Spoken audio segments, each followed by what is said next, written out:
रूस यूक्रेन युद्ध पर इस वक्त बड़ी खबर आ रही है।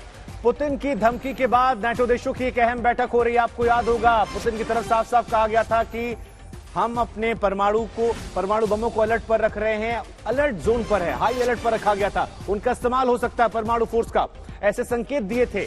अब ये जो जिस तरह से बंसल सर ने भी कहा कि गैर जिम्मेदाराना रवैया जो है वो पुतिन का दुनिया के लिए एक बड़ा सबक हो सकता है, चिंता का विषय है। नाटो के आक्रामक बयानों से पुतिन भड़क गए हैं।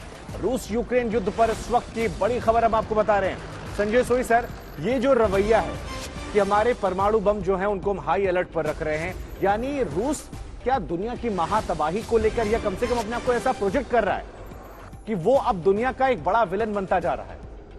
देखिए, ये दिखाता है रूस की फ्रस्ट्रेशन, ये दिखाता है कि जो उन्होंने सोचा था उस तरह से नहीं हो पाया, उनके प्लान डिले होते जा रहे हैं और नेटो का प्रेशर बढ़ता जा रहा है।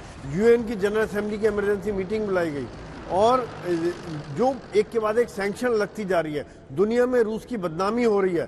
सोशल मीडिया में अगर हम देखें तो आए दिन कई बच्चे, कई स्कूल, कई बिल्डिंग्स गिर रही हैं, रिफ्यूजी जा रहे हैं पोलैंड में, हंगरी में। तो ये सब देखते हुए और नेटो का प्रेशर बढ़ता जा रहा है। रशिया ने स्ट्रेटेजिक डेटरेंस की बात की है अभी कि मैं न्यूक्लियर वेपन का इस्तेमाल कर सकता हूं अगर जरूरत पड़े तो।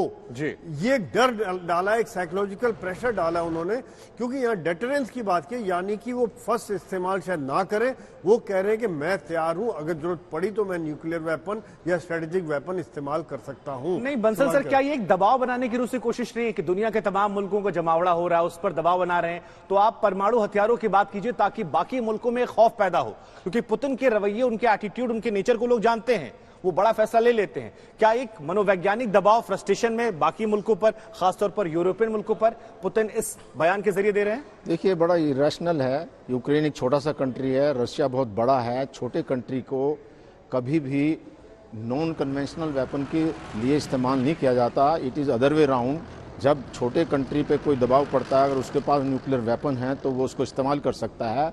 और रशिया ने बहुत बड़ा धोखा किया है यूक्रेन के साथ में। 5 दिसंबर 1994 में बेलाग्रेड में एक मेमोरेंडम साइन हुआ था, जबकि बेलारूस के जितने भी यूक्रेन के जितने भी परमाणु हथियार थे उनको नष्ट करा दिया गया। यूक्रेन के पास में रशिया और अमेरिका के बाद में तीसरे नंबर पर सबसे ज्यादा हथियार थे उनको, और ये उनको आश्वासन दिया गया कि इनके ऊपर कोई आक्रमण नहीं होगा। हालांकि उस आश्वासन में सर अमेरिका और इंग्लैंड भी थे जो आज साथ देने से इंकार कर रहे हैं, कम से कम प्रत्यक्ष तौर पर लड़ाई लड़ने से जिन्होंने आश्वासन मिला था। तो उन्होंने तो सिर्फ इंकार ही किया है, लेकिन ये तो उल्टा कर रहे हैं। मतलब जो एक आदमी रक्षक बनने के भक्षक बन रहा है, ये तो बहुत ही बड़ा धोखा है उसके साथ में। और इन्होंने जो कहा, अगर इस तरह की बात होती है तो न्यूक्लियर स्टेट तो फ्रांस है, यूके है, अमेरिका है। अमेरिका के पास में इंटरकॉन्टिनेंटल मिसाइल्स हैं। और जो मैं एक इंटरव्यू पढ़ रहा था जनरल जैक का, उन्होंने कहा है कि रशिया के पास तो सिर्फ न्यूक्लियर इंटरकॉन्टिनेंटल मिसाइल्स और जो है न्यूक्लियर पनडुब्बी भी है, जबकि अमेरिका के पास बम भी हैं। उनके पास अभी रेडी बम नहीं है इन रशिया के पास में। तो ये जो इस तरह की बात है, तो पुतिन क्या सोचता है कि अगर वो न्यूक्लियर बम का इस्तेमाल कर सकता है तो और कंट्री नहीं कर सकते क्या? कोई भी कर सकता है, यूएस भी कर सकता है, फ्रांस भी कर सकता है, यूके भी कर सकता है। और इसका जो रिपरकशन है, जो न्यूक्लियर जो चेरनोबिल में डिसास्टर हुआ था, बहुत दूर तक होता है। जो अगर वो न्यूक्लियर बॉम्ब का इस्तेमाल सिर्फ यूरोप में करता है तो उससे रशिया भी इफेक्टेड होगा। जो क्लाउड है, जो वाइड स्प्रेड रेडिएशन है, वो हर जगह तक होता है। जब चेरनोबिल का इफेक्ट उस समय यूएसए तक गया था, और जब फुकुशिमा में हुआ था उसका इफेक्ट भी यूएसए तक गया था, और इंडिया तक भी उसकी जो है उस समय चिंता थी। तो ये एक बहुत ही महाविनाश और सुसाइड और सेल्फ डिस्ट्रक्शन की तरफ बढ़ रहे हैं।